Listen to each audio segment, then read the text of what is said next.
এই তোমার জন্য অনেক কিছু নিয়ে এসেছিস। তুই বলছিলি সোয়েটার নিয়ে আসতে, সোনামার জন্য দেখে কত সুন্দর গণেশ। বাবা এটা সোনামার জন্য কিনে নিয়ে এসছো? সোনামা এখনো খেলতেই পারে না, তুমি এগুলো নিয়ে এসো। যাই হোক নিয়ে আও। ওকে সোনামা কোথায়? দেখো সোনামা ঘরে আছে। ঘরে আছে মানে? কেউ তো নেই, কোথায় সোনামা?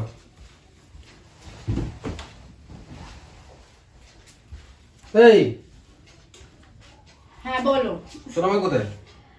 আরে ও আচ্ছা আচ্ছা আচ্ছা আচ্ছা, আমি তো ভুলেই গেছিলাম, সোনামা নেই। নেই মানে কোথায় গেছে? মানে নেই মানে সোনামা নেই, ও নেই, ওকে আমি দিয়ে দিয়েছি। দিয়ে দিয়েছি মানে কি বলছিস পাগলের মতন কথাবার্তা? দিয়ে দিয়েছি মানে শোনো, তুমি বসো আগে। না এসো। বসার কি, আমি 2 দিন 3 দিন পরে এলাম, বাচ্চাকে আমি দেখবো না, আগে বসবো আগে।